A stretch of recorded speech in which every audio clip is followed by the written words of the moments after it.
always a good time. You should have been here for the roll call. Yeah, actually, it was. Yeah. Geez, come on, don't forget that, guys. Big time. Yeah. I'm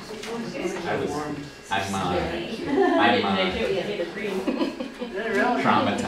I don't think anybody even knows this. I'm kind of it's all the sugar in that. He's waiting for us. Yeah, it's okay, I've done this all day today with the kids. Just wait and they eventually quiet down, usually. You guys ready?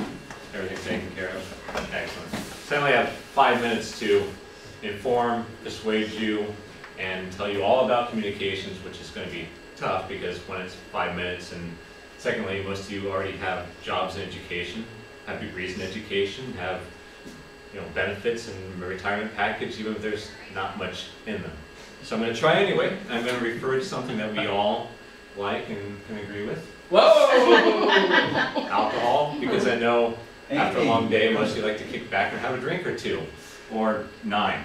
So here's communications. It's like drinking in that there's a lot to be had that will all lead you to the same place. I really mean a job, but I think this makes a better connection and whatnot. So to help you understand what communications is, I'm going to give you a definition. It's how we communicate, and the various ways in which we communicate, which has some different definitions, blah, blah, blah, blah, blah. Here's a better example, though. This is the unofficial, most likely incomplete short history of communicating in brief brevity, just to give you an example of the ways people communicate. In brief brevity. 200,000 years ago, we had cavemen with grunting and just hitting each other. If you wanted something, you slapped someone. After that, we had Sumerians. They had numbers and letters. They made it fancy. Hieroglyphics, which painted things. And then came words. And from here, it really took off because we had fables and legends and stories. After that came religion. We had books, teachers and education. Is that me? Newspapers and print media, radios, music, films and movie, television. You have the internet, you have cell phones and texting, although those are kind of old. You also have YouTube, Facebook, and social media. And throughout all this, you could even include speeches if you wanted to, because speeches are a big part of communications. I just barely got it. And these are the things most people recognize right here, all the media, but communications is much more in depth than that. In fact, a group of people broke it down into 10 subgroups. And in these subgroups, they gave a bunch of other things that go with it, such as the internet and wireless technology. Sue, you have a call on line 1. Sue, Stura, line 1. You also have group communication, not just how groups communicate, but why they form groups, where they came from, why did they decide to be in that group? Was it work, or was it because they just all had something in common?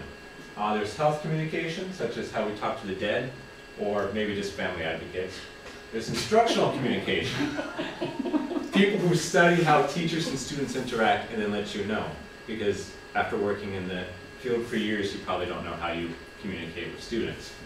You also have intercultural and international communication. People say the oceans have gotten smaller because we have the internet and people are so close together. But there's global warming, so really they're getting wider. We have to study that a little bit more. We have interpersonal communication because sometimes fights happen in relationships. We have language and symbolic codes, semantics and social linguists, because sometimes an I hate you really means I hate you. Mass communication, the ones we're all familiar with, media, journalism, that type of stuff. Organizational business and public communication, such as flipping someone off. Because if you flip someone off here, you don't do it the same way in a different country. And in some countries, you have to stick your foot out the window while you're driving, which is how most people drive here anyway. So what does this mean? Well, it means this. Communications is evolving. We're always finding new ways to communicate, and we have to develop new tools to communicate.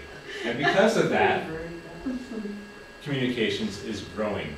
There's a rate here up until 2018, the expected job growth rate, median salaries, and even the top 10%, wide range of stuff that you can do with communications. So what does this mean for me? And by me, I mean you, although it also includes me because this is my major. Well, It means that it offers a lot of stuff, wide-ranging, multifaceted. You can work by yourself. You can work in a group, you can have structure, or you can be creative. You can use Skype every day if you just want to do business meetings and play on the internet. Or you can just take orders all day, say yes to commands, and basically be, I really can't think of the word for it right now. If you want to take orders all day, that's great too. I thought you meant a waitress. Here's the personal take. Here's the personal take. I love writing. It's my passion, but I also like being creative. So maybe I want to combine writing with other things. Or I could just take pictures. I like taking photographs. I can take something like this, an ordinary object that you hit your head on at birthday parties and other events and whatnot, and even make it look a little bit better. Add some color to it.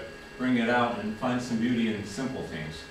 Or if I'm going hiking, I can take a picture of a barn, and maybe it wasn't the right time of year, and I want to make it look better. I can make the grass green and the sky blue and bring out the yellow on the barn. And there's the difference between them there, so you can see it. I could also design things such as business cards and book covers, and I could design bottle labels or cereal boxes or brochures or magazines, or do any of that if I really wanted to. Or if I wanted to use writing with people, I could become a public relations specialist. But since I really love words, I think I want to deal with them, because sometimes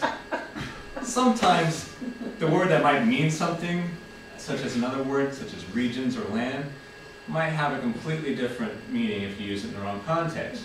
Or if you forget a letter, it might just change the word completely.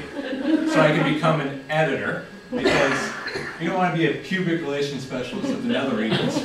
Or maybe you do, which could also be part of communications. That's the interpersonal part of it. You could be a public relations specialist of the Netherlands. So what I'm trying to get at here is that I like communications because it gives me a wide range of things I can do, and it allows me to be myself. So if you find out one night that maybe your job's not going the way you like it, and after that ninth drink your glass is empty and it's not hitting the spot, you can consider communications, and maybe it's a job for you. Thank you.